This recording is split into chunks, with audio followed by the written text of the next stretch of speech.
Good morning, everyone. Today's session, we are yet to start it. Today's session's topic will be maternal well-being. I hope everybody got a lot of questions today to discuss. So let the topic flow and let everybody share their views. And I'll first ask Divya Kapoor to share her views, whatever she wants to say. Divya, over to you. Hey Priyanka, thank you so much. And thank you so much, Saman, for organizing these sessions. I'm Divya Kapoor. I'm a childbirth educator and lactation counselor, currently training to be a traditional birth attendant. And when it comes to maternal well-being, we all look at new mothers. And we all look at the postpartum, the early postpartum, which is really the most crucial phase a woman is in and the most vulnerable after pregnancy and birth that she is in. But when I see maternal well-being, I also look at a woman's early years, beginning menarche, her childbearing years, and what were her views throughout. And those views and the experiences of menarche, puberty, that kind of transpires into her birth, and that comes along in the postpartum phase. And usually the early postpartum and early motherhood phase is a time of self-realization and going through all these questions that we never asked ourselves when we are triggered by our little ones to look at life differently. And the breastfeeding phase also kind of is very, very crucial when we have so many questions. And surrendering to motherhood is usually one of the things that is very difficult because we were raised to be independent. We were raised in a very different way than nature intended us to be, which is, I'm not saying none of that is wrong, but the transition is impacted. Birth also impacts the transition into early parenthood. If somebody did not have a good birth experience or had a certain sort of birth experience, that will impact the postpartum period and the early motherhood. So that this community is very important. Discussing those stories of motherhood, our stories of how we went through all of this is really important. I personally had a very traumatic birth experience, and that did transpire into my postpartum. I had rage issues. I did not feel the love, any kind of love for my daughter. She's 4.5. And now I feel a lot of love, but it got nurtured with time. With time, as I learned to be a mother, I learned to be a parent through her. It got nurtured. So maternal well-being in that period, I was supported by my sister. I was supported by a lot of people with postpartum anxiety. I did realize that people around me in the household did not really know how to handle me. They did not know why she is behaving differently. What has happened to her? Nobody knew. So if it sometimes it doesn't come from directly from your household. So it did not come to me from my household. I got it from my friends. I got it from my sister, a cousin sister, and a few other people. And it's important to acknowledge wherever you get it from. It's important to get that. So yeah, I think that is what the entire maternal well-being is all about. And as parents, my relationship with my husband also changed. Yes, Kanu. It's usually from strangers. They are more empathetic because they do not know us. They love us with every bit. And my husband, yes, the relationship with my husband changed immensely because I was very angry. I used to be so angry all the time, and he did not know what to do, but he was always standing there. He was there as a rock. He was there, just being there and listening to me and just being there. But he did not know what to do. He did not know how to comprehend a human being that was very different all these years that he had known me, who had become a very different person right after becoming a parent. So it was very difficult for him to go through all this also. And our relationship changed. We had to learn to be a team as a parent. And even the entire family had to learn to be a team as a parent with different viewpoints and experiences and learnings. and it's coming along, and I think it's a journey up until children grow up. And it will be. So yes, so anybody wants to share any stories that they have? Kanu, would you like to? Anyone else? Anything you've Thank heard? you so much, Divya. You just said the perfect thing that was in my mind. Like the journey of maternal well-being does not start with pregnancy. Like it is always misunderstood. It actually starts before, because all these experiences that we have been a woman, like from childhood, and every girl is exploited, or I mean, in many ways, in house, in outside way. So we have gone through those phases. Then we are strong, and then we become mother. But after we become mother, then everything, it's a nostalgic kind of feeling. For me also, it was the same thing. Going back to the olden days, the small, then the traumas and everything that we have dealt.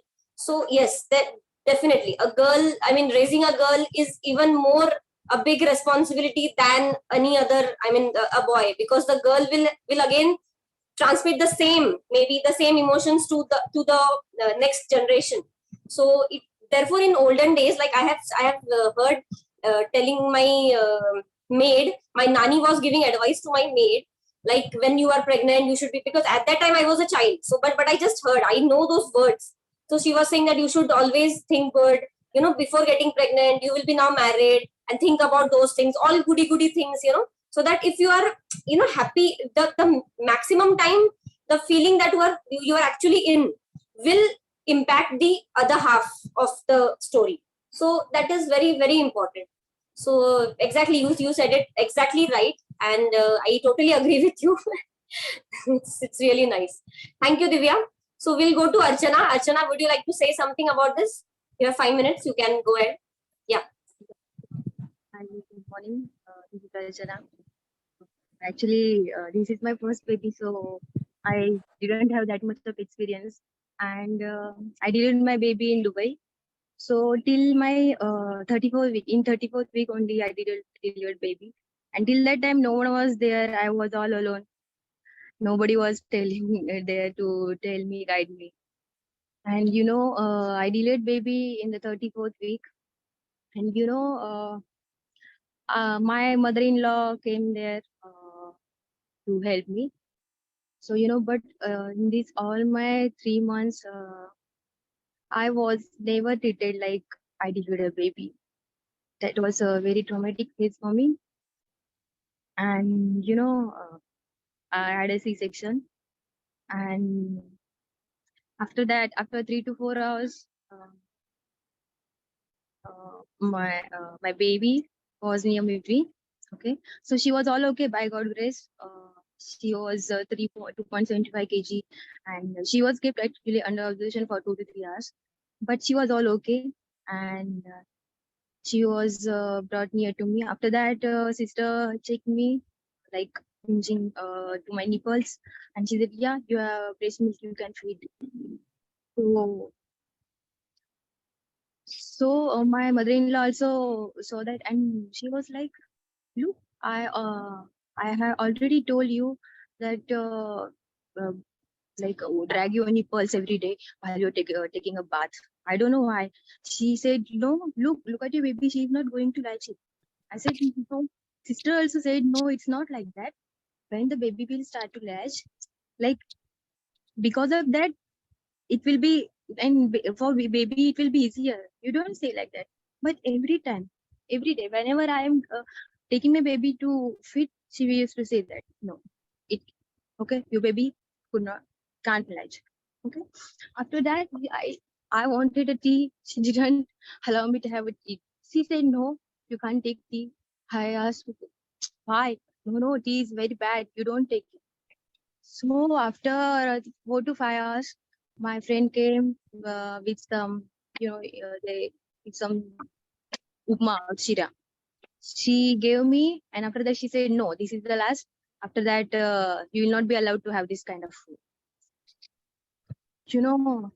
On the same day, she told me that on the next day, she said me that, "Okay, tonight I woke up. From today onwards, I will not wake up. You have to wake up for your baby." I had stitches. I was a lot of pain. And she said like that.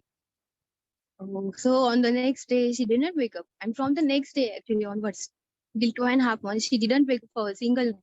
She used to say like this, like, we are working for a whole day now. So please take care of your baby, you alone. So me and my husband used to wake up every night. So whenever she sees that my husband is taking a baby or he's going to come her, she used to say that, come on, let me take her. You please sleep, okay? So like she was only supporting him. She didn't support me, and I like she used to make me work like even after I think 1 month only. He said that yeah, that's normal. I also have gone from this phase. So after 1 month, you can do all the work, all the things. So after 1 month only, I started to do all the things like waking up in the morning to prepare tiffin, to clean the house, everything. And she didn't actually ask me sometimes, are you hungry? Are you want something? She didn't never prepared an answer for me. She didn't. Actually, I wanted a milk that time. She fought with me like she started to abuse me. She started to cry. She started to shout. Actually, that was it was the first time I'm seeing someone who is doing this type of drama in front of me. I I don't know why did she do these things to me, because I just asked for milk. She said no, the milk is not good for you. Okay, the tea is not good for me, coffee is not good for me, milk is not for me. Then what should I have? What should I? Because I'm breastfeeding, I'm getting hungry every time. So in the evening, I used to get hungry. But that time also, she she didn't give me anything. I used to ask my husband whenever he is at home. So he used to give me everything. And there were many fights after every week, after every 5 days. She used to fight me. She used to fight me with any single reason. Like I didn't get a support from my husband also, because I think he was in the middle of a wife and mother. But I think at least he should also have understood that your wife is going in this through this phase, and you have to support him. I was also unaware of all these things, because there was no there was not my mother available. Actually, I regret to take a decision to deliver my baby here, because I knew my parents would not come here. It was not possible for them actually, and still I took a decision to deliver baby here. And I knew that my mother-in-law is going to do. Actually, before this also we have many fights, but I thought in this my phase she will support me. Nobody supported me. I was all alone. And I think this is the platform where I can share, and actually there will be no one to judge me. That's why thank you so much for giving me this opportunity. Actually, once I asked her, I don't wish to have anything, ma. Please, can I make some pulao rice? She said, look, actually my husband was on diet, so in the evening he couldn't have something. He used to have only salad or something, very light food. So she said, look, he is not going to have it, so I will not also have it. If you want, you can make.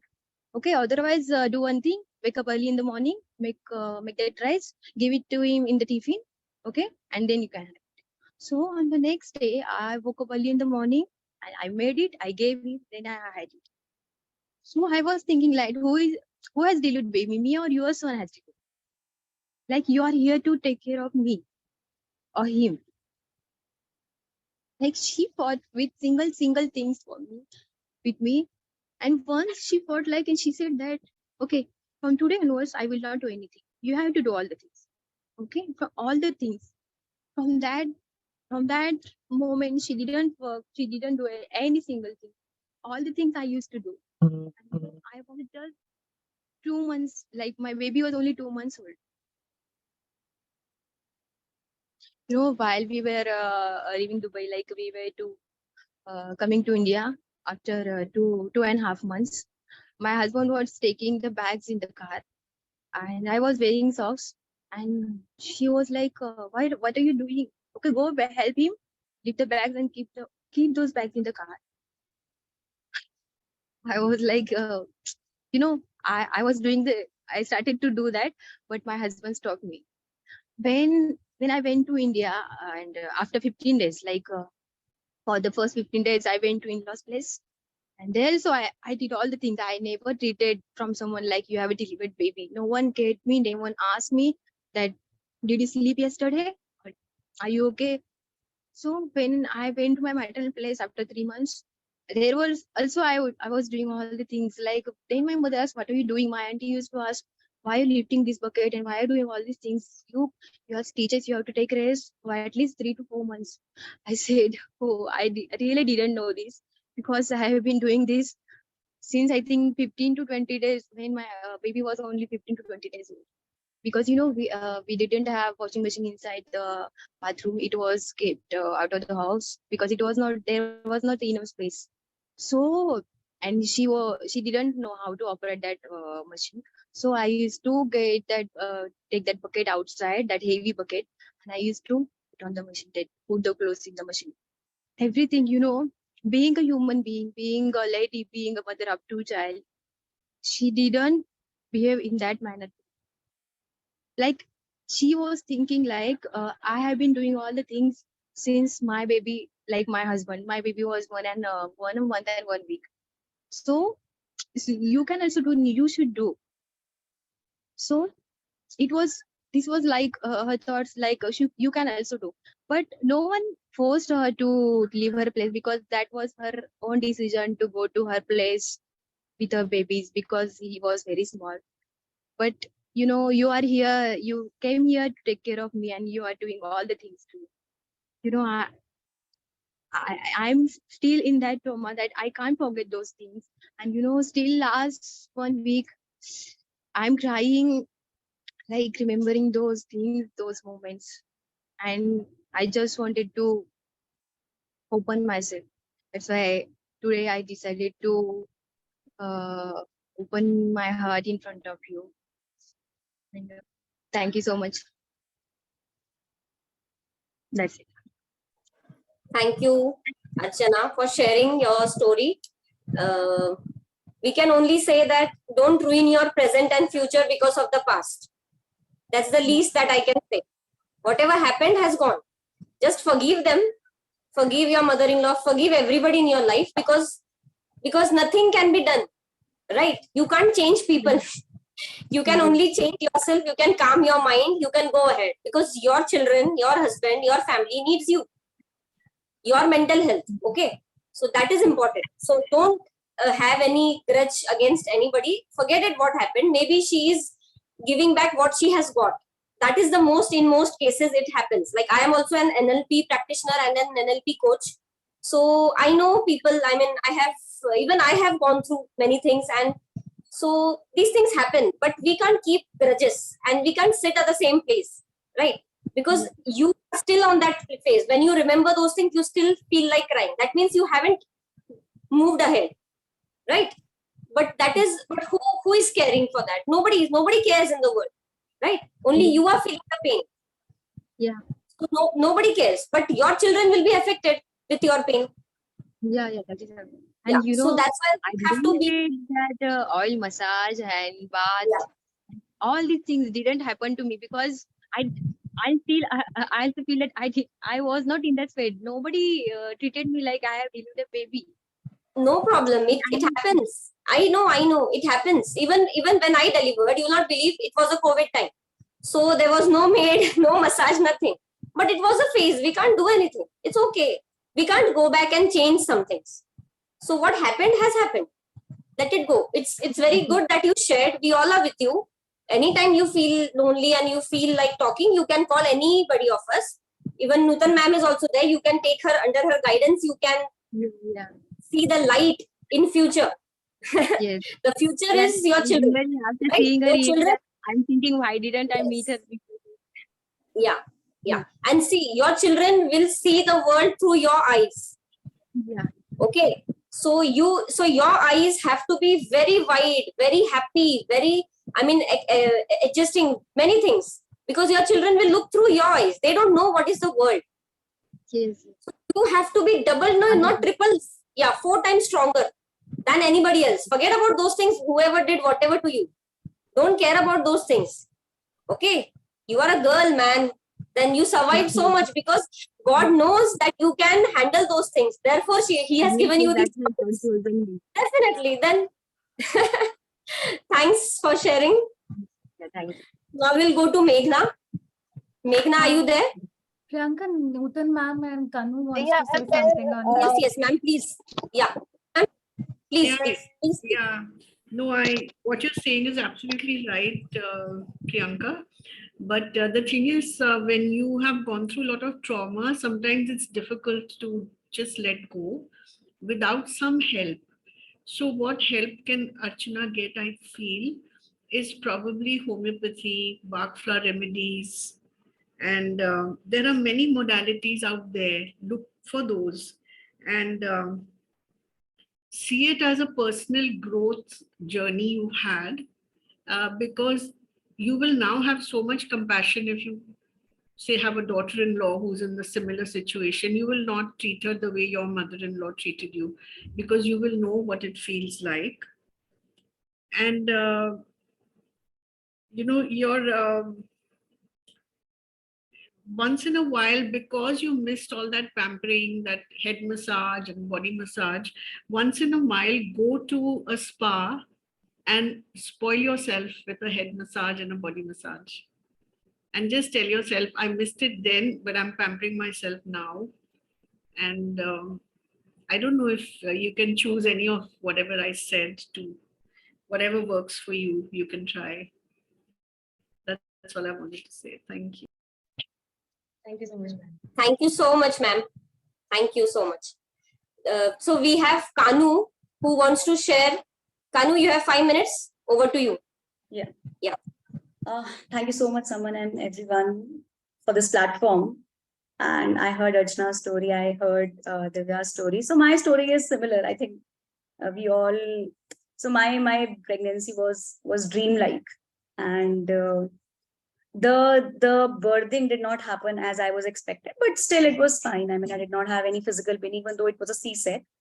For first 15 days, I was like, why do people create such a fuss after being a mother? It is not a big deal and all. And then the problem started. So what happened with me, that my child's birth weight was very good. It was 3.25 kgs. But then what happened? So I think I put a lot of pressure on myself. Nobody else was there to tell me anything, but I was the one who's like, no, I have to breastfeed my baby no matter what. And after 15 days, what started to happen was I was having lumps, very, very painful lumps every day. And it was November. It was very cold in Delhi. And I was almost bare chest the whole day. I used to feed my baby 18 hours, but still the lump pain would be there. My mother-in-law was there, but she did not know why was it happening. And the problem was that my baby was not gaining weight. For the first 2.5 months, she gained only 200 to 300 grams.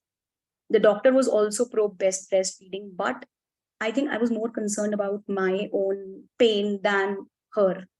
I was like, because I was not in the right frame of mind to think.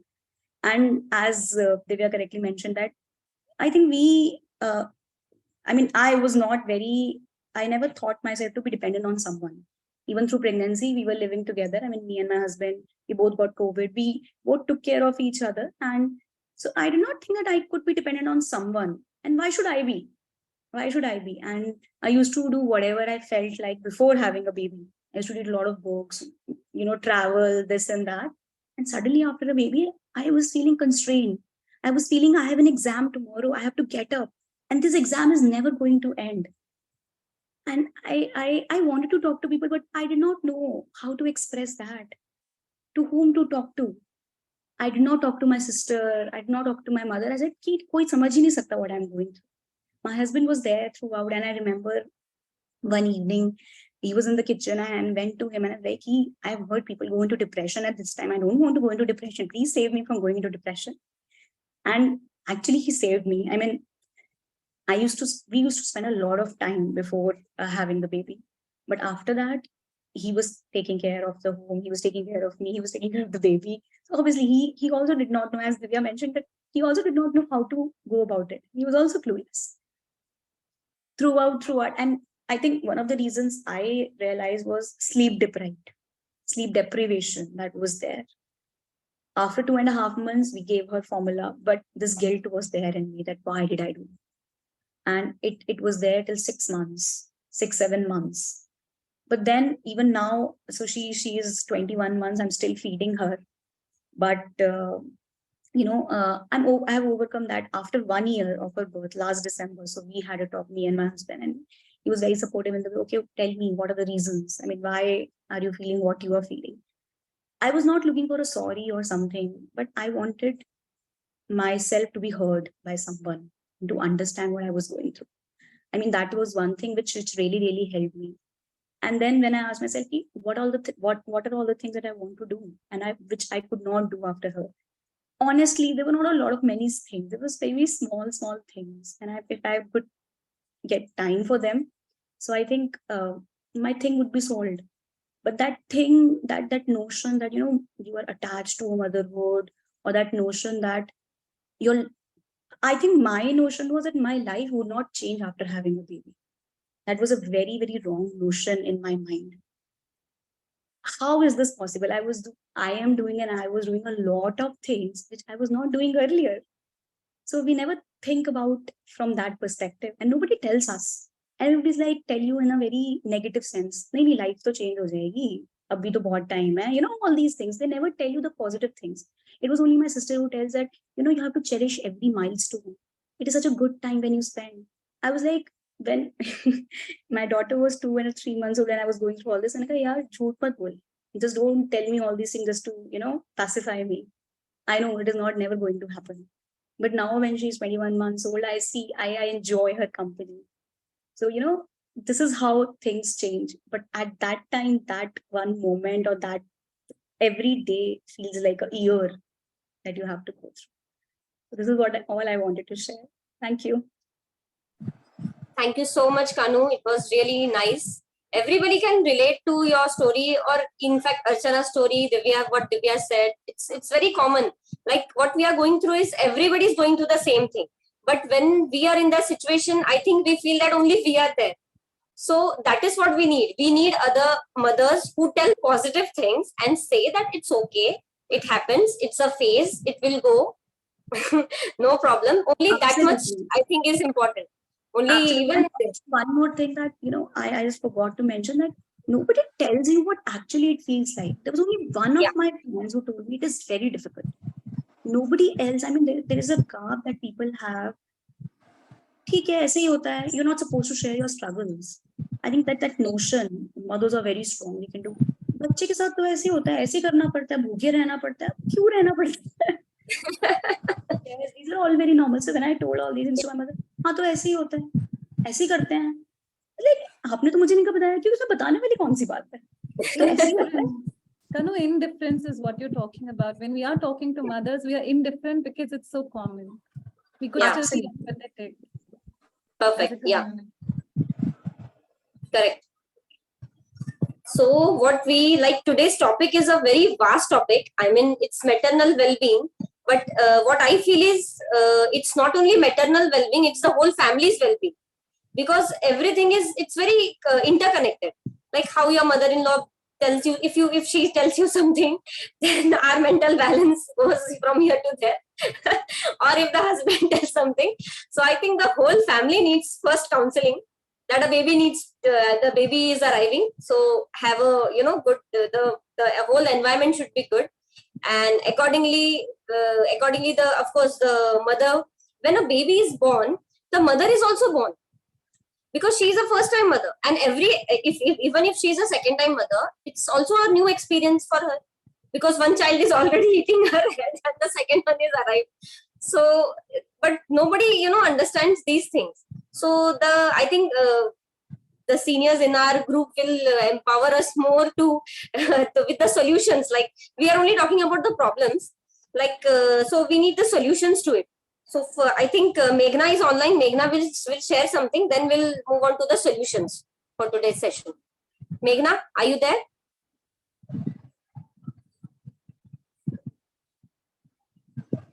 Wait, I'll just take Meghna.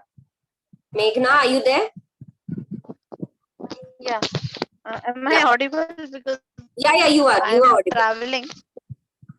No problem. You're audible. You Yeah. can share. So I don't know, like, yeah, yesterday actually I had talked about it, but then I don't know how many of them were there yesterday. So maybe I will again summarize it, kind of a thing, or whatever. So it was like I had my baby in 2016 December, and he was born after 13 years of marriage for whatever reason, like at the age of 37. And during the whole pregnancy, I was like, I used to do the meditation, prenatal yoga, and whatever was possible or available, and the Garbha Sanskar things. So I tried to follow as much as possible to have a healthy baby. And again, like we were in London for 7 months, and then we traveled back to India in 7th month. And last 3 months, I was in India only, because I wanted to deliver my baby in India, as my parents and my in-laws like here. And was not very sure like how long they would be around, and I wanted them to have a experience of having a grandchild, because I'm the elder daughter of my family, and this was my first child. So I wanted to be there in India.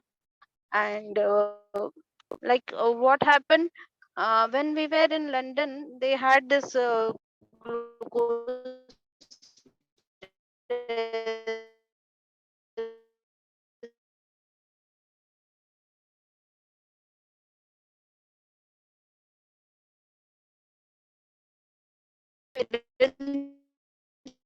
Meghna, your voice is breaking. Yeah. diabetic. Yeah. So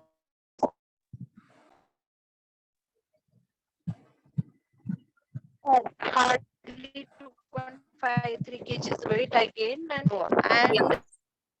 after the delivery, sudden weight loss of. Yeah.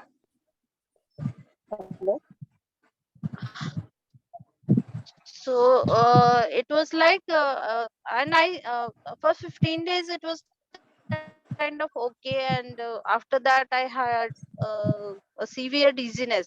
Like till now, Yeah. we don't know what exactly was the reason behind that dizziness. But then, like initially, first 2-3 days, because I had a C-section, as it was a high risk pregnancy as per the doctors, they didn't allow me to breastfeed him. But then I Oh. used to pump my milk, and with that they asked to give some formula milk. So first 2-3 days he had a formula milk, and then I started having heaviness in the breast because of the milk stored.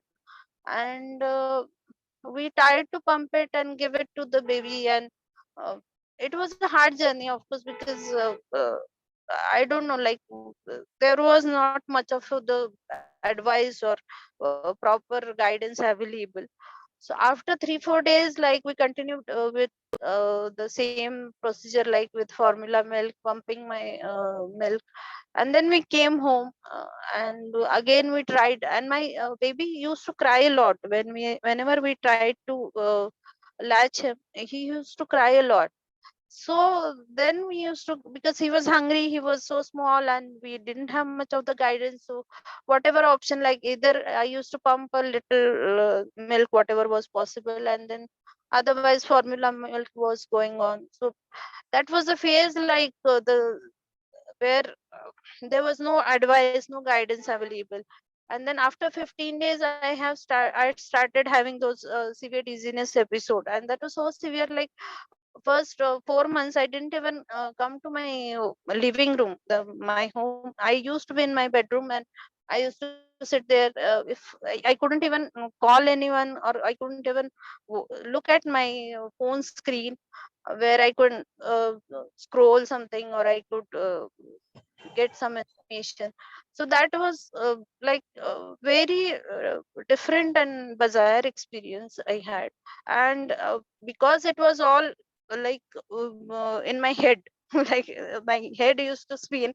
No one else was able to see what exactly is happening, because I used to have that dizziness whenever I used to talk to someone. After a couple of sentences, I used to have that dizziness. But then it was like people around me couldn't see what physically, because it was not visible. Because you, when you have a dizziness, you cannot even explain what exactly is happening. And I was not even sure what is it I'm going through. So after 3-4 months, that was there, and slowly it started fading. But then almost it took 1.5 years to completely go away. But during that time, like we tried a manual pump first, and then uh, the electric pump and all those things, where I used to pump the milk and give 3-4 times whatever amount I was able to do it, because I used to feel very weak, and I was not able to even pump my milk. And then, like, the people around also, like, whenever I used to talk to some of the friends, some used to say that I didn't have a milk at all. At least you have some milk, so be happy with that. Some used to say that after 3 months, 4 months, we started giving the external milk, like cow's milk or something. So what is the big deal? You are already like above 35, so be grateful that at least you have some amount of milk. And I was not very sure what is happening, because I was not in a physically fit state where I could search by my own and mm, look for the answers. So it went on. Finally, after I think 4-5 months, I just gave up, because I couldn't pump milk after that. And even the secretion was like reduced. Whatever was before 3-4 times a day, it came down to 2 times a day, and then finally it stopped. So that went on. Like, then my he was on a formula milk, because some people said, like, whatever packaged milk is there, it's not good. And then formula milk is fortified with vitamins and all those things. So that journey was so traumatic and so haunting that it took me a long time to come to the situation, or to the level where I could accept that trauma. The thing is that, like, when you have waited for something for so long and it happens, and you are not able to do it perfectly.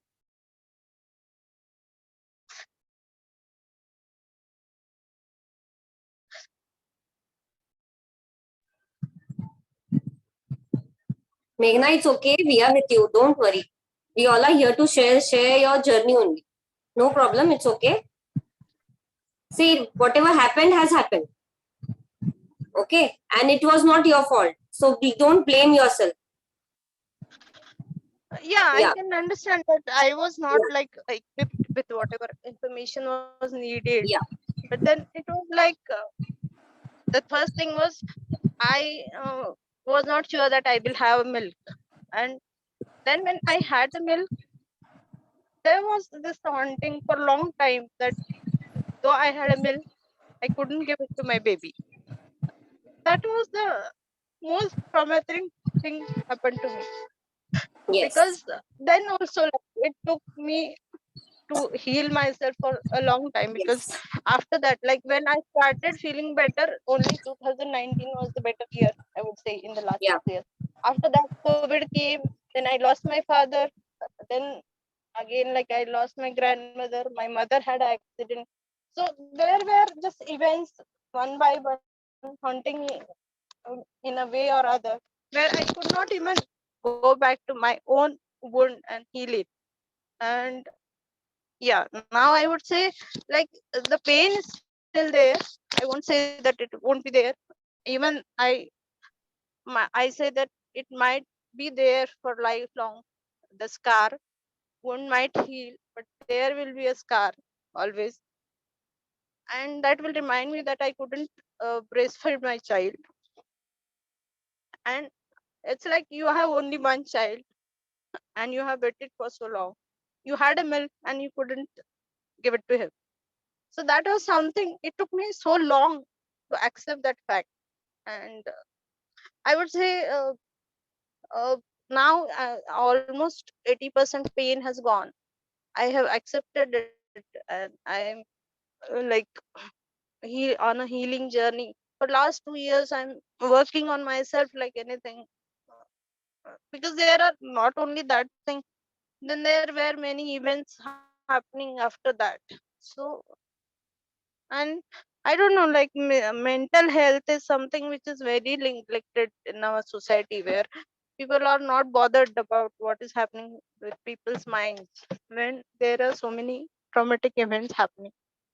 So this is something like, well, what I felt is that whatever is your age, like I was 37, I worked for 15 years and then I took a break. And like we were in a quite a good space when I had a pregnancy or the delivery or whatever. Like I had the best of the infrastructure available, I would say.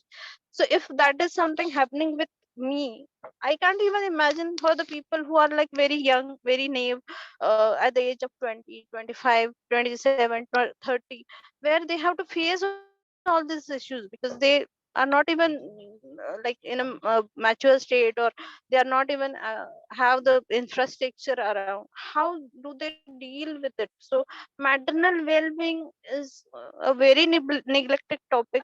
That's what I feel in the entire journey. Like after 4 months, the people around me started questioning me, why you are not going out, why it's already 4 months, what is the, it's not a cancer, it's not a something severe disease, you are having dizziness, it's all in your head, it's not something which is real. So I was like, I know what is happening to me. I am not saying that you have to do something for me, but at least don't question that uh, thing that I know, because I am going through that experience and you have not experienced it. So that was like, and I started talking to many people. I did many courses like art of living, I did the Brahma Kumaris I did, and uh, just n number of things I did just to heal myself. Okay, because what I felt is, though the family around you might be supportive or might not be supportive, the main problem, they don't even understand and they don't have answers, because maybe the past generation didn't face those issues, or if they face this issues, they didn't know what to do it with it, and they couldn't heal their own trauma, so they went on living their life. And I really don't want to pass this on to my son, because I know that traumas are getting passed from generations to generations, they are just being passed on.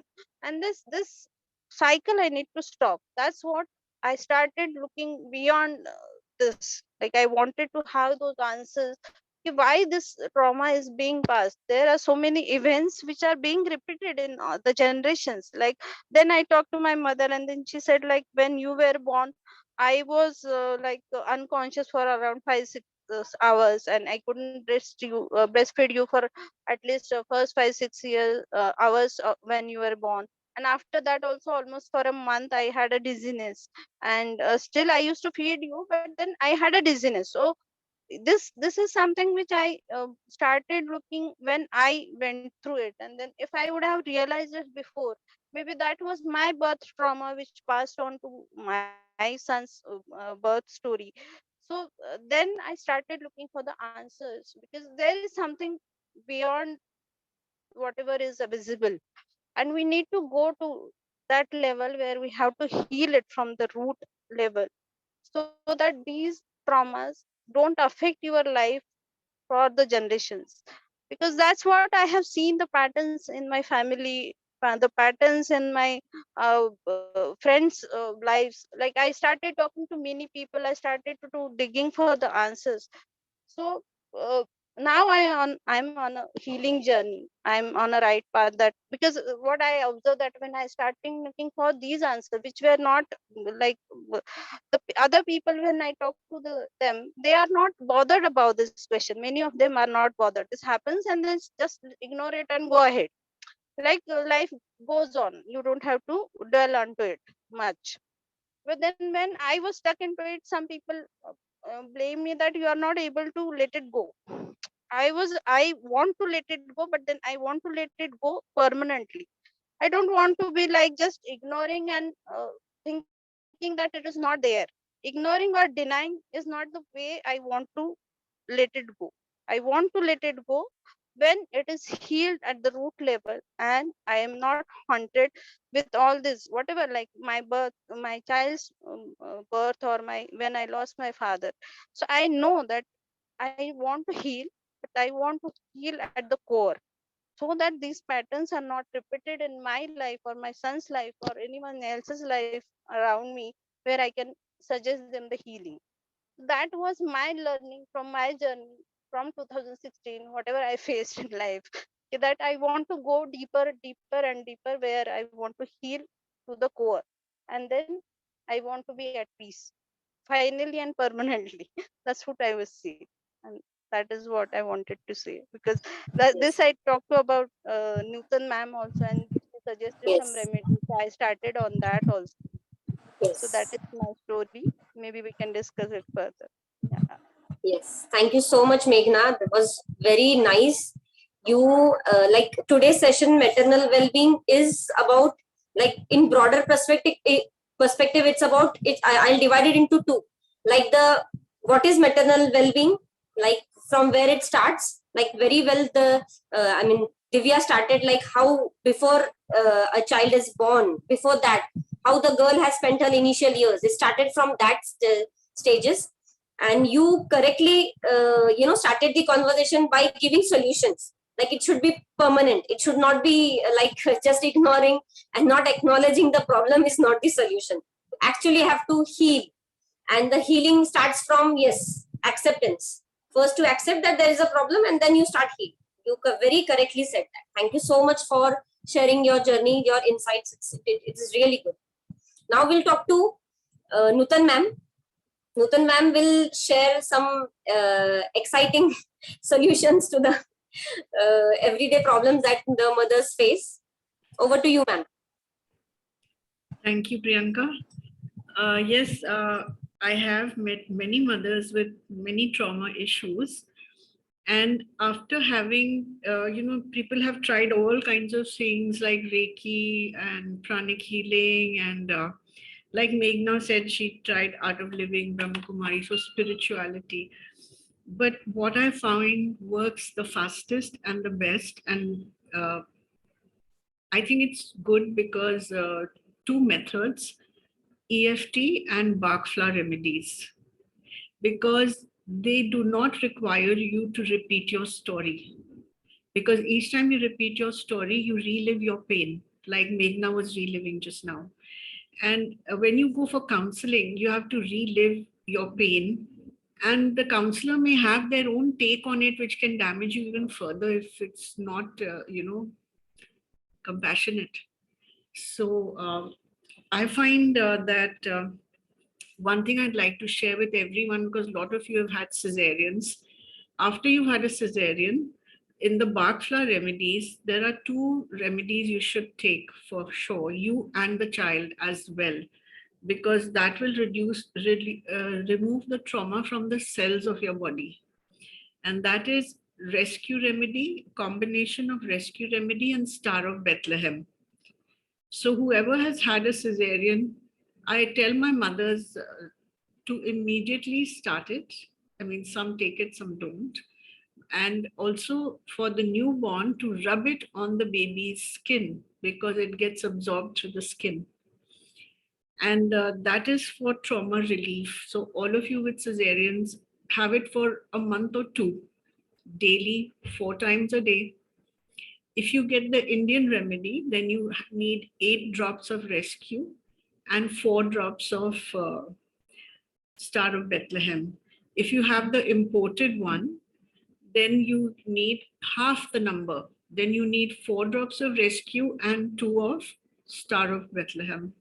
But the combination of the 2 is very good for relieving you of any trauma, not only just of a cesarean. If you fall, or if you have, like Meghna said, she also lost her father. So at times like that, times of grief, times of shock, times of falls and accidents. And there is a flower remedy for dizziness as well in the flower remedies. And also what I find is very good is EFT, which is emotional freedom technique. It's a tapping technique where you tap certain points in your body in order to heal. And these are acupressure points. And they're always tapped on bony surfaces of your body. And what that does is it causes the crystals of calcium to activate and send signals deep into the meridians of your body. And it works very well as well. If you are inclined and if you all have time, we can do a session of EFT. It'll take about 5 minutes. If it's okay with everybody, we can do it. And I find these 2 are really good. And what Priyanka is saying is true, that if we hold on to our grief, it doesn't serve us any purpose. So it's like, if somebody shoots you with an arrow, you have 2 options. You take the arrow and throw it away, or you keep the arrow there. And when you go and everybody says, what happened to you? And oh, I've got this arrow, it's terrible. And then everybody says, oh, poor you. And, you feel good that I'm getting so much of sympathy. And gradually that arrow spot can become infected. But you're again getting all the sympathy. People are saying, oh, poor you. But you always have the choice to remove the arrow and throw it. But it becomes your identity because you identify with that. So it's best to throw the arrow away, but sometimes we can't do that. And then it just festers and it becomes an infection, and then it can go into your blood and it can really play havoc with your biology. So the best thing is to just throw the arrow away. And that I find is EFT helps you, Bach flower remedies help you. And I also do healing sessions for people online or in person if they have some trauma they need to handle. But let us do a round of EFT together first. And in EFT, a lot of people are into healing and into positive thinking. And when we talk of EFT, they say, why should I say anything negative? And they have a mental block to EFT. They don't want to do EFT because how can I say something negative? But in EFT, you do say something negative. Because if you have, if you have grief, but you say, I'm happy, I'm happy, I'm happy, the grief will get stronger and stronger and stronger because what you resist persists. You have to look at the grief and recognize it and say, my God, I have so much of grief. And when your tears come up, lock yourself in the room and cry to your heart's content. Feel the grief 100%. That's the only way it will leave you.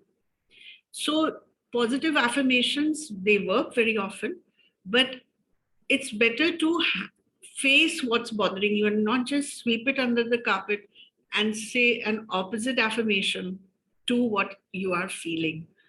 So we all have some issue or we'll all need some water. So everybody fetch yourself a glass of water when we do this, or make sure you have a bottle of water near you. So what happens is when we have grief, it interferes with the energy circuits in our body. It's like if somebody takes a screwdriver and rams it into your laptop,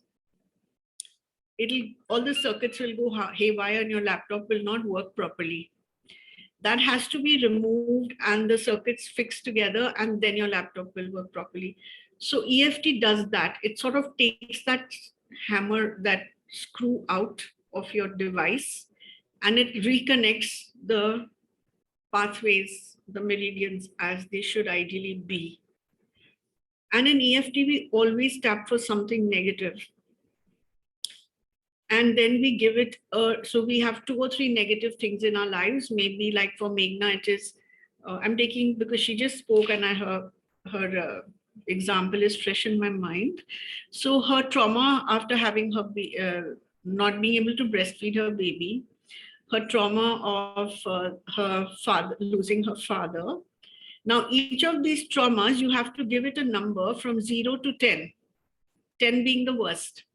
So my trauma of not being able to breastfeed, suppose it's 10, and the trauma of losing my father is 7, then I will tap for 10 and not for 7. So everybody make a list in your mind. What is the highest thing in terms of what is a number 10 for you, or a number 8? Suppose you have something that's a number 2 and something else which is a number 8, then you tap for what's number 8. So you tap for what's really bothering you the most. So I'll give you a moment. Just think, what is it for you that is bothering you the most? And in the meantime, I'd like to share one thing interesting. Meghna said she had milk and she couldn't feel. And that happens when we don't release oxytocin. Oxytocin releases the milk from our breast. It is like, if you have a beer barrel, it's like the tap that opens the barrel and releases the beer.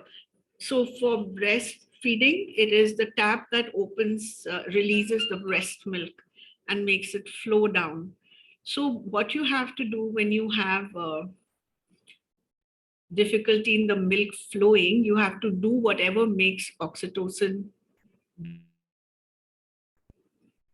and stroking and loving behavior does that, dim lights does that, and having a sweet connect with someone. So sweet connect with your husband or with anybody, with your baby, that will release oxytocin. Stimulation of the area of the breast releases oxytocin. For men, women, children, everybody. So anyone with breastfeeding difficulties should have privacy and should not look at the clock, have dim lights, not feel that, oh, anytime anybody can come in.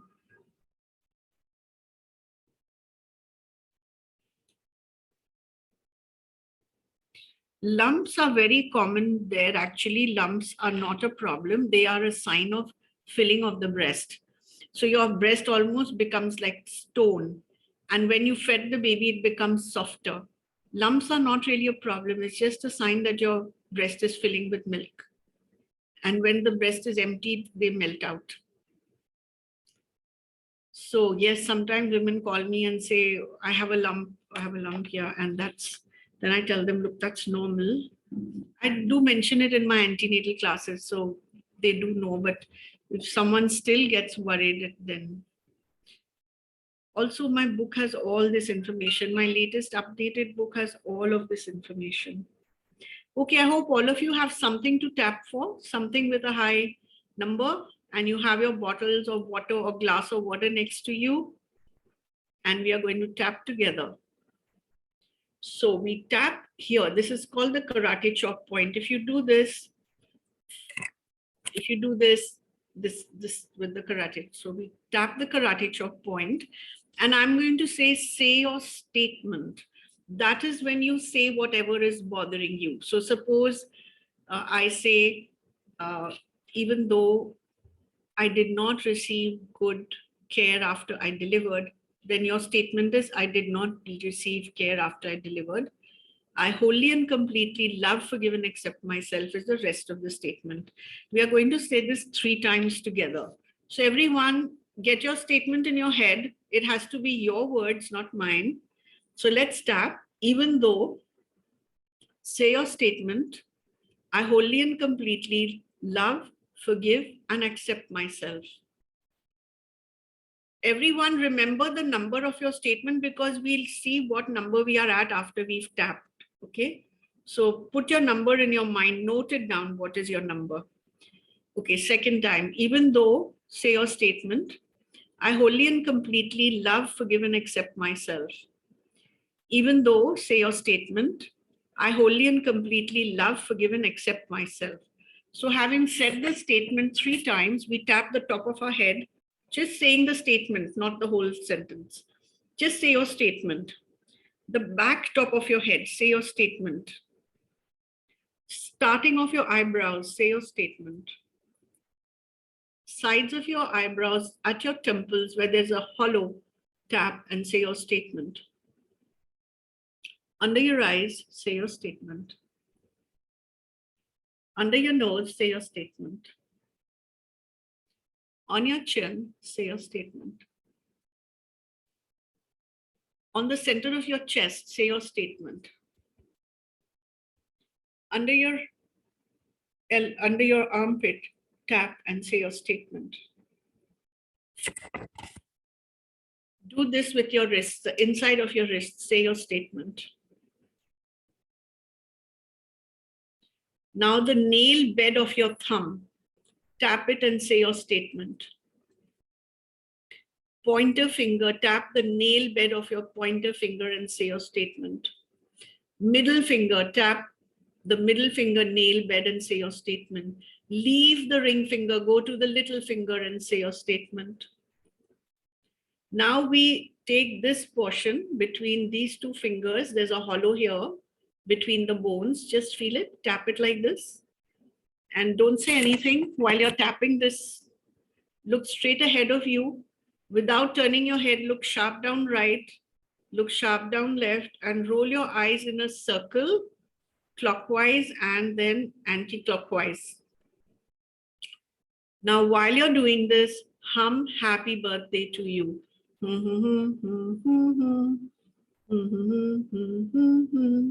Say 1, 2, 3, 4, 5. 1, 2, 3, 4, 5. Now hum happy birthday again.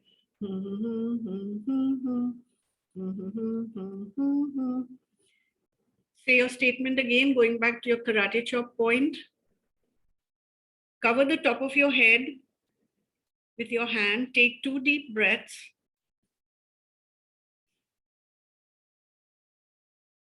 Connect with the divine, whoever you pray to, connect with that energy and seek blessing from that energy for this issue that you have.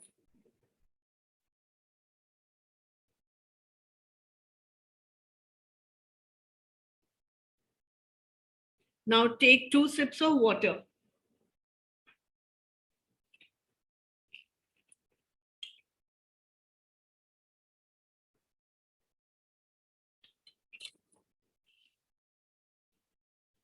And now, has everyone taken 2 sips of water? Now we go back to this point, say your statement. Say your statement. Say your statement. Say your statement. Say your statement. Say your statement. Say your statement. Say your statement. Say your statement. Say your statement. Say your statement. Say your statement. Say your statement. Say your statement. Leave the ring finger. Say your statement. Say your statement. Put your hand on your head. Take 2 deep breaths. Seek divine blessing in this issue that you are facing. And take 2 sips of water.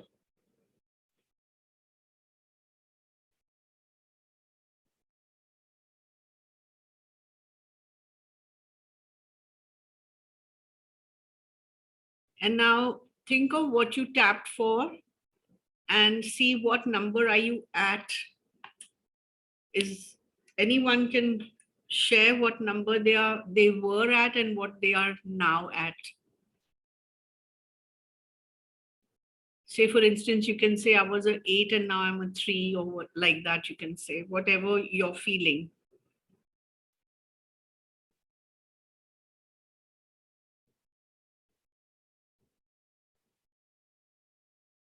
Anybody can share?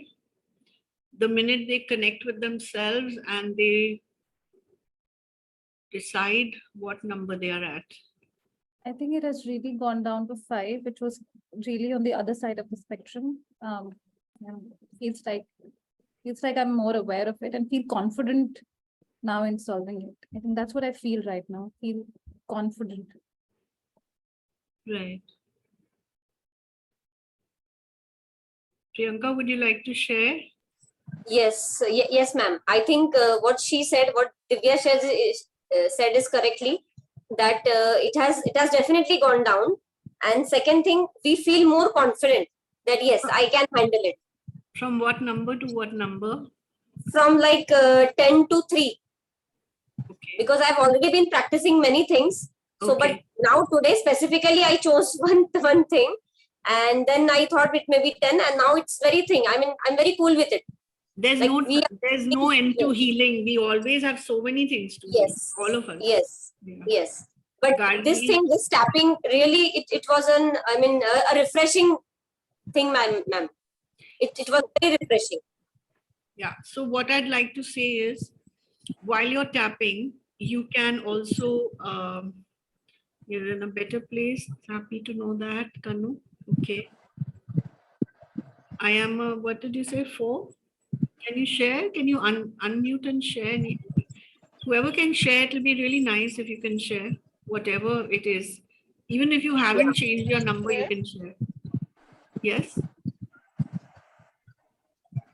I started with 3 and it was came down on 1. So that's very nice. 3 to 1. Very Thank you, ma'am. welcome. So the point is to tap until you reach 0. Okay, that is the best. But I also get very happy if I reach 1 and 2, then I get lazy and I don't do. But ideal is if you did reach 0. And you know, even if you do 15 minutes of it in a day, you achieve so much. And you're not repeating your story. That's what's beautiful about it.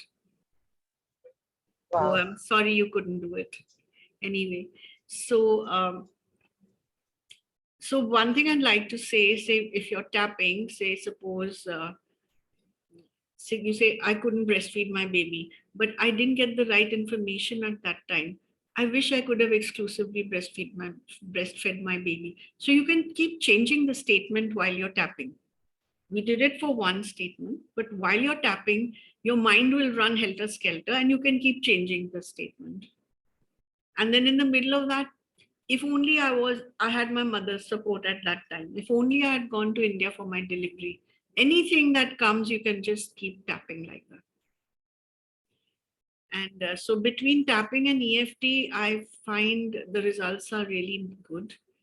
And then it's really good to, main thing is it's really good to address your issue and not sweep it under the carpet. And everybody take Rescue and Star of Bethlehem, all of you with cesareans.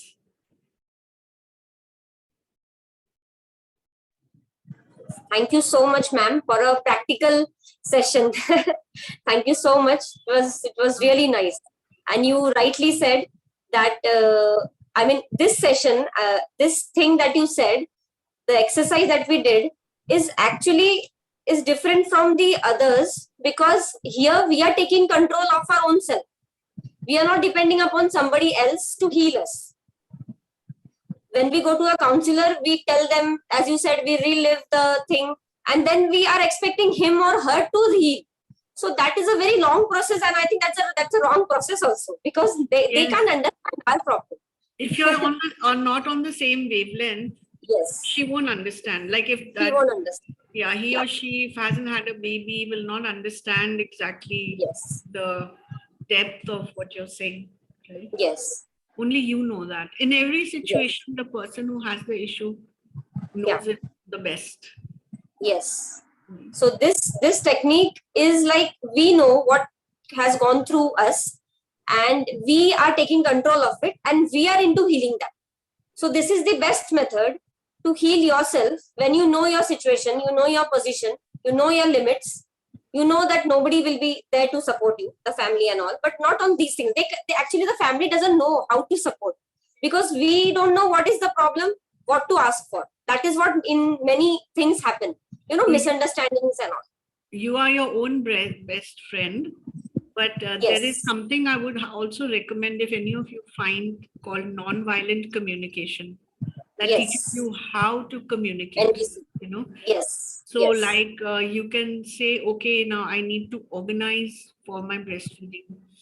What Yes. I would recommend anybody in the house breastfeeding, they will breastfeed on the bed or on one particular chair. So wherever Correct. you breastfeed, there should always be water and something to eat. Correct. Even if you just keep nuts and raisins, because if you don't have time to cook, but something Yes. to eat should be there, you know, Yes. mithai, namkeen, anything, but something to drink and something to eat should always be there, because breastfeeding mothers need a lot of calories. Yes. I think Yes, ma'am. 120 calories per kilo of the baby's weight. So as the baby grows bigger, you need more, and you get.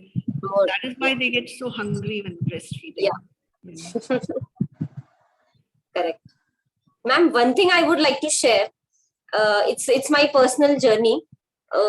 What happened, I mean, I didn't have any problem. I had a C-section delivery at the last minute after 17 hours of labor, and in a government hospital. We purposely chose a government hospital. It's the best in the whole of Mumbai. I stay in a suburb at Mumbai. So, but they are the best. We traveled, it's like 3 hours away from our house. So with labor, I traveled there. It was a conscious decision. So, and like they tried that, like in a government hospital. So I didn't, the reason what was the reason for the cesarean? actually there was a fibroid. Yeah, I had my subserosal fibroid. Okay.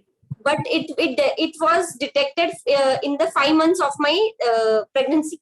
So we couldn't do that. And as it is, I didn't want to take any risk with the first pregnancy. So I did not, I said, it's okay, let it be. So it was the doctor suggested elective C-section, but we didn't go for it. He said that we'll wait, let the natural labor come. So they are angry with me, but it's okay. So we took that chance. So when I got into labor, I went there. So still they tried, but my OS was not opening. But they tried, and even I tried for 17 to 18 hours. We tried, and then in the night I delivered. Like finally, my C-section happened at 3:30, and it was a Sunday. So the whole hospital has to arrange for this thing. So everybody was angry with me. It was a very comedy type of a situation, but it happened, and. I never had any problem with the breastfeeding and all, latching and everything. It was very natural because I followed Garbh Sanskar throughout my pregnancy. So it was very easy. After that, there was some complications like the healing thing, not psychologically or mentally, but physically.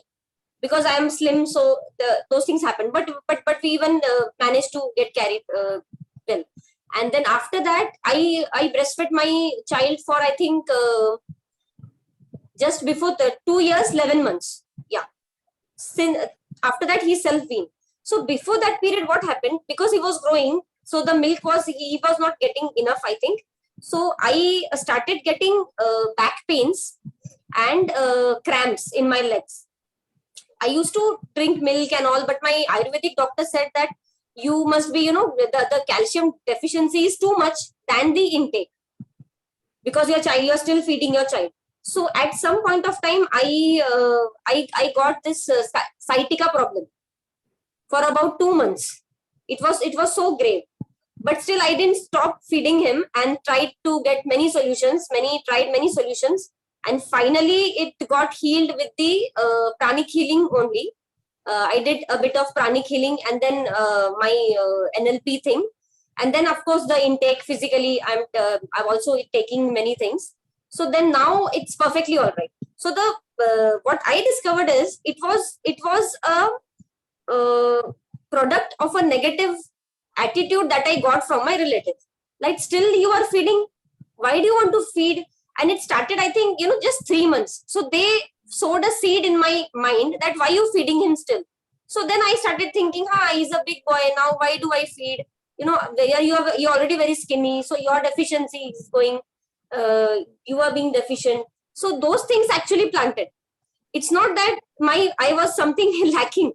It was this thing that the negative feelings that gave a very wrong turn, and I accepted it like, maybe there will be a deficiency, but actually till today there was not. But after I heard that, the deficiency suddenly started. Thoughts so then are very, very powerful. Yes. Our thoughts are so powerful. Yeah. Yeah. So then I came to know that if it is because of a thought, then it can be cured with a thought only. So then after that, practicing the NLP type, the patterns and those things. So after that, I was relieved. So now when I hear somebody say the same thing, so I first tell them that, yes, acknowledge that thing, that there is a problem, accept that thing. And thereafter you ask yourself, you'll get the best solution. You need not ask anybody else, because we keep reading so many stuff daily. So you will find the solution. And if you're not finding the solution, get a professional help. That's the best thing. But don't sit on the problem. The moment you realize there's a problem, act on it. Because sitting on the problem is also a big problem, procrastination. That's a big thing that we that is true. Yes. But when someone is depressed, it's very difficult Yeah. for them to get up and take action. Yes. They are so sort of comfortable with the no, they're not comfortable. They have no energy. yeah. They have no energy to get up and do what they need to do. Yes. And of course, comfortable they are with the fact that this is my identity now. That Yes, they get yes, comfortable yes. with. That's another Yes. thing. But they also lack that energy to get up and do something, and do what? I mean, there are so many things out there. What do you choose from? Like you benefited with NLP and pranic Yes. healing, and Meghna benefited with art of living. So how do you find what is it that you'll connect with and what will work for you? Yes. That's also a tedious process. You go from one to another, then say, oh, this is what's really working for me. Yes. But to have that energy to get up and do that is also something. Yes. Yes, ma'am. You correctly said that. So anybody else wants to speak?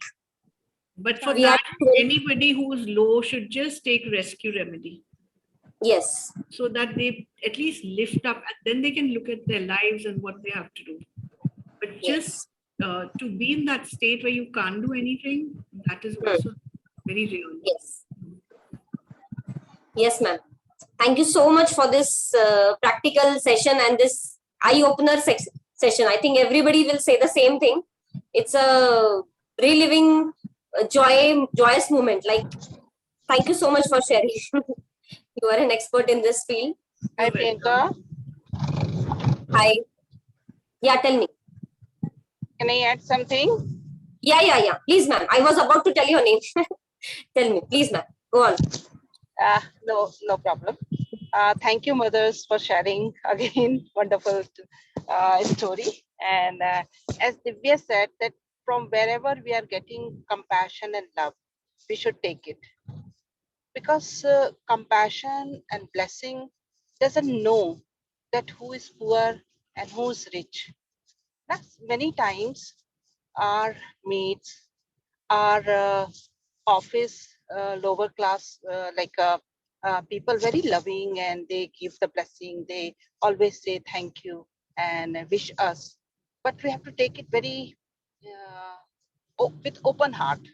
And I wanted to share one story.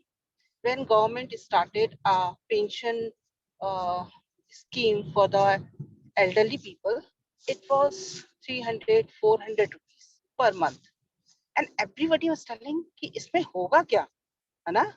कुछ नहीं होने वाला है ये तो, यानी lot of criticism. But now I can see over the time, 30 years, and those parents who are getting now 2,000 rupees are valued. Children wanted to keep those parents in their house, and children are waiting that when parents will get those pension. So it's added so much value over the years, but it is have a power because every month something is coming. So likewise, compassion, love, if we just learn to receive it with open heart, open mind, no? So it will add so much value, and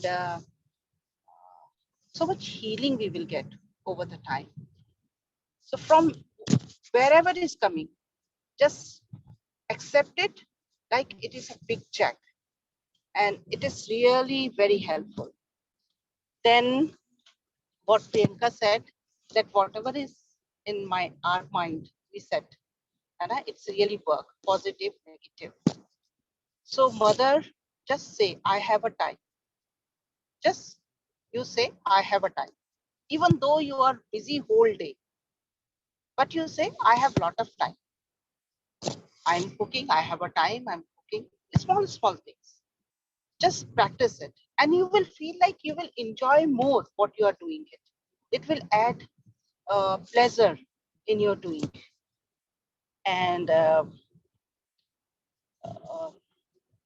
like Nutan ma'am is really, I'm very grateful for teaching us this small practical things. Just make a ritual to do these things. Whatever you are learning, and those learning, just you say that it is not bringing any meaning in my life right now, but I will do it. Anyway, I will do it. And just you take time. Then fourth is word is my world. Write down this. Word is my world. Whatever words we use, that is our world. और उतना ही बड़ा हमारा world है जितने हमारे शब्द हैं. So choose your word very carefully, write down some good words and just repeat those, because children are seeing the world from our eyes. Children know the world from our words. So yeah, this is four things I wanted to share. Thank you so much, Sylvia ma'am. Thank you for joining us. So we will hear Charnita now. Charnita, are you here? Please share your story. Yeah. You have 5 minutes. Hi. Yeah. Go on. I didn't get you. Did you say something? Yeah, I said you have 5 minutes. You go on. Share your story. Sure. Hi, everyone. My name is Charnita, and I'm joining from Sweden. And that's why I've just woken up and still coming to cognitive waking up. I thought it's important for me to be here because every time a woman opens up and shares her story in a community of other women, she is deconditioning the system. So it's an act of rebellion to start speaking up. So even though I don't have like a format or anything, but I think it's important to speak. I had a preterm birth and my baby was around 1 kilogram when he was born. And I was all set for natural birthing with a midwife, but it did not turn out that way. And it took me around 1.5 years after my baby was born to process everything, to integrate everything. And then when I had done that, I had a very strong impulse that I have to share my story now, because it should validate everyone's story who did not have a perfect birth. Because in the world of social media, there is so much pressure on women to do everything perfectly. And when things don't go as planned, the first thing that we all do is take hyper responsibility. That meri koi galti hogi. And we give ourselves shame and guilt and fear and everything.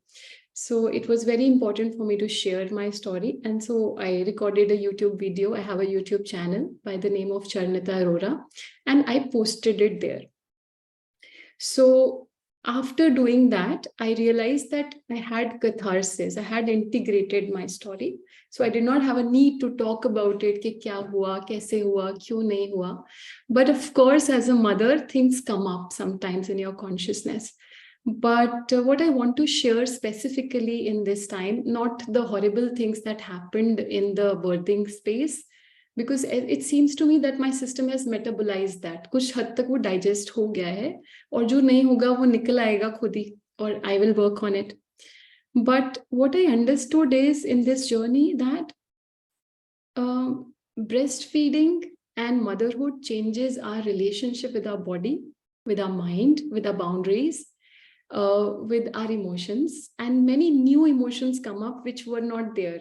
Sometimes you really feel so much love, sometimes you feel so much irritation, and accepting all of the emotions that come up is so important, giving ourselves permission to accept everything that comes up. Fear, shame, anger, rage, everything. Relationships change, everything changes.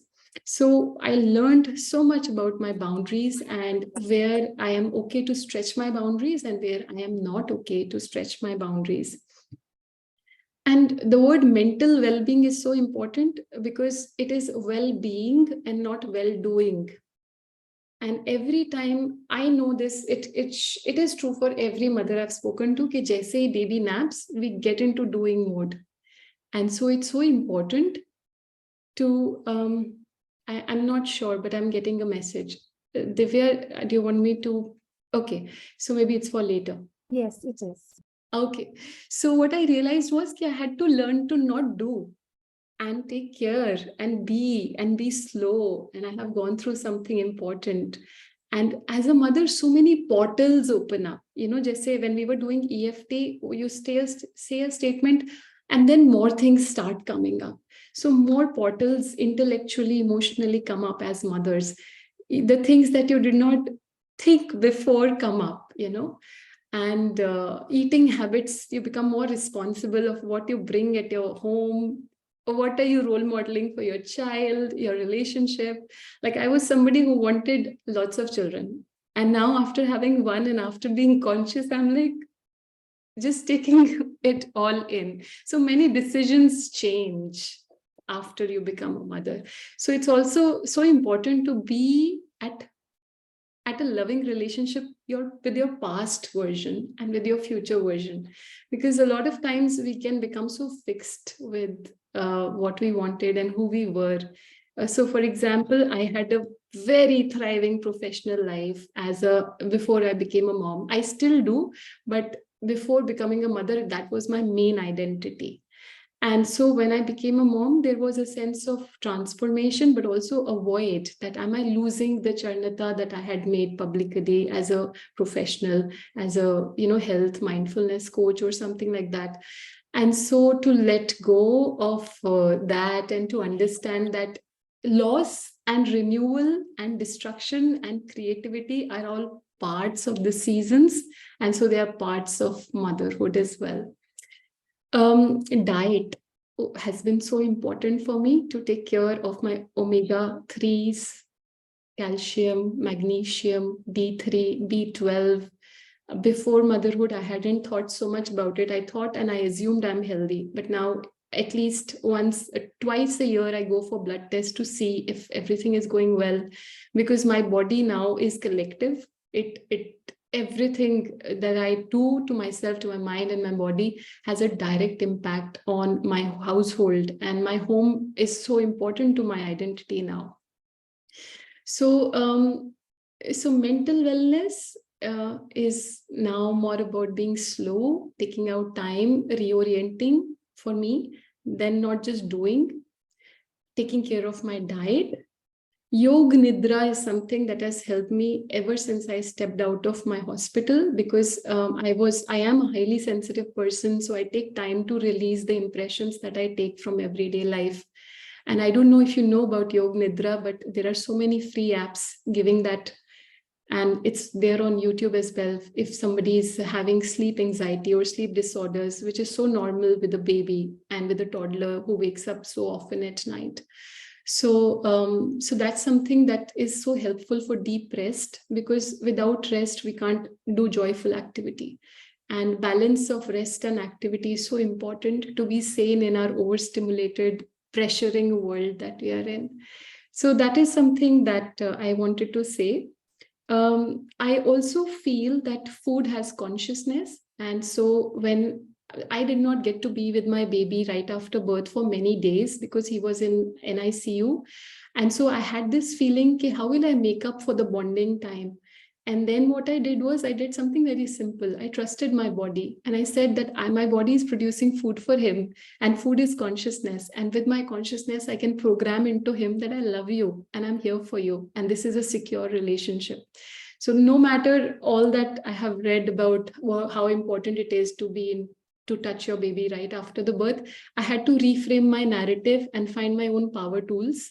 So rather than focusing on the separation that happened right after birth, I started focusing on the security that my milk can give him, because I was getting good milk and I could overcome the initial latching issues and get him to get milk. And he still is on milk sometimes, most of the times, and we are struggling for solid food. But I use that as my power talisman. कि चलो इसमें तो मैं सारी तरीके से consciousness, energy, positivity I can share with him and kind of reframe the narrative that ये क्यों नहीं हुआ to what I have right now. So, secure base with breastfeeding. And every time there is any fear and shame or any regret that arises, I basically write it down and I see that, how can I convert my shame into my shine? Because there are always seeds of something good in whatever trauma that we go through. And all traumas have a purpose. That's my, way of looking at traumas.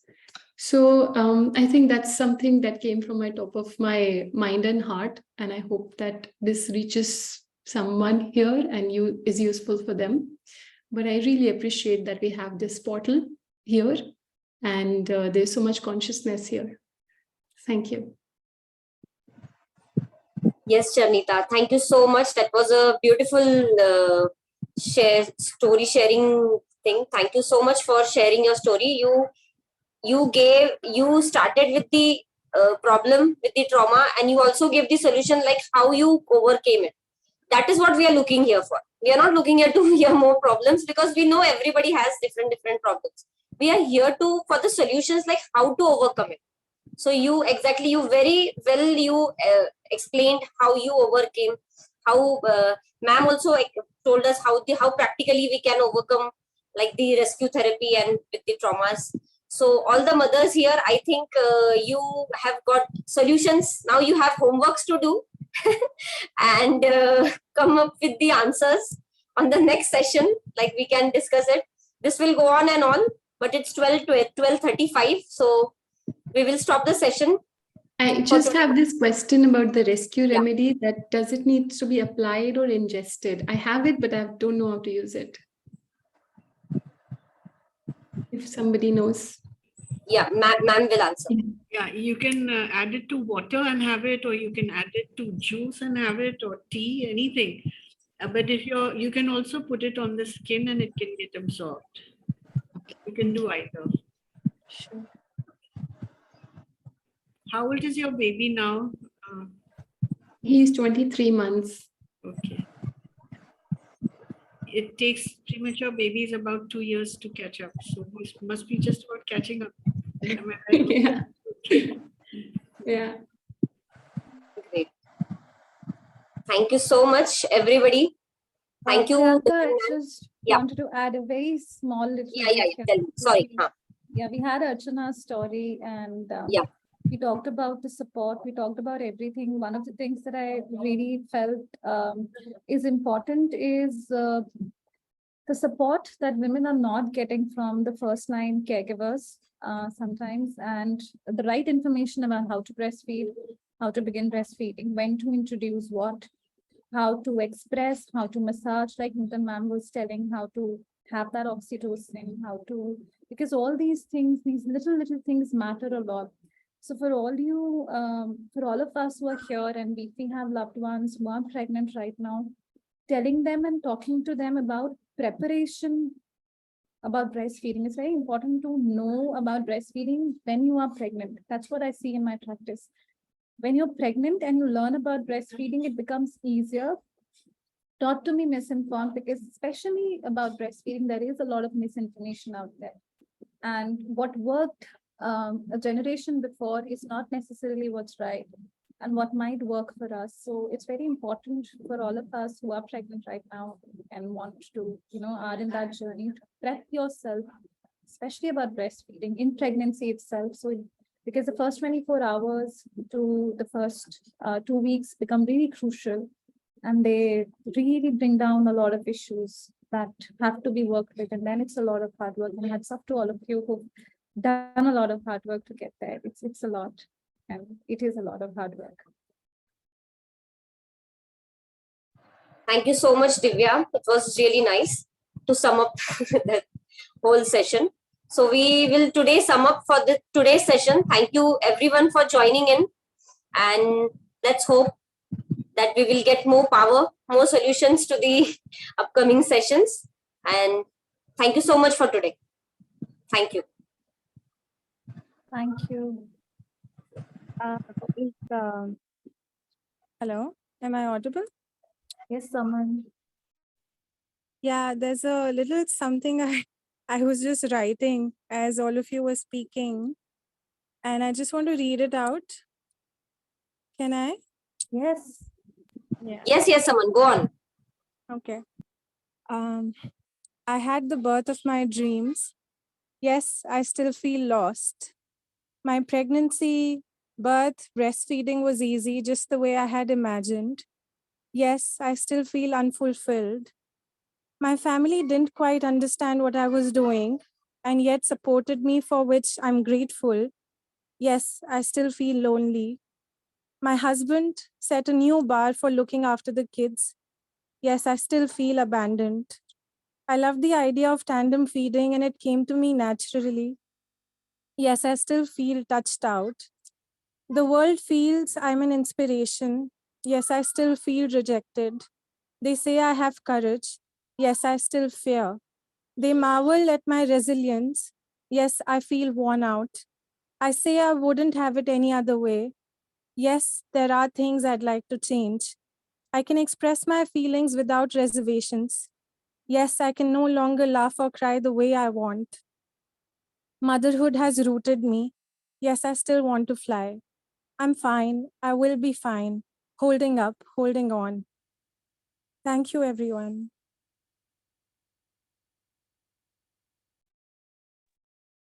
This was beautiful, someone, like always. You just have a way with words. And Yes.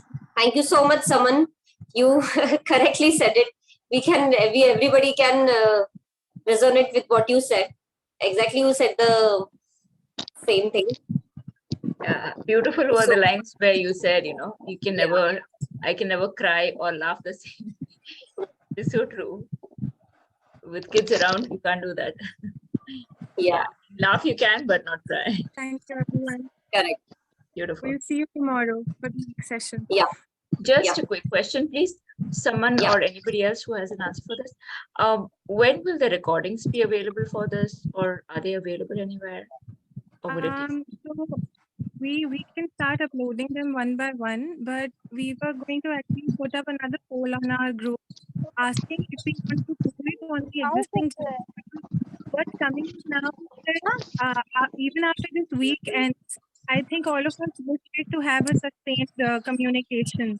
So I'm going to post that on the group today or tomorrow. If we would like to open up our own channel about this, then we can upload it there. So let's just take a call on that in a day or two, and then we can start uploading. Yes. Thank you. Just one thing, that the video that I mentioned about my birthing, I had unlisted it, so it's not available publicly on my channel, but I'm sharing a link in the chat if somebody wants to, or had a preterm birth and wants to go through my story and get something from this. So I'm just sharing it here in the chat box if somebody needs it.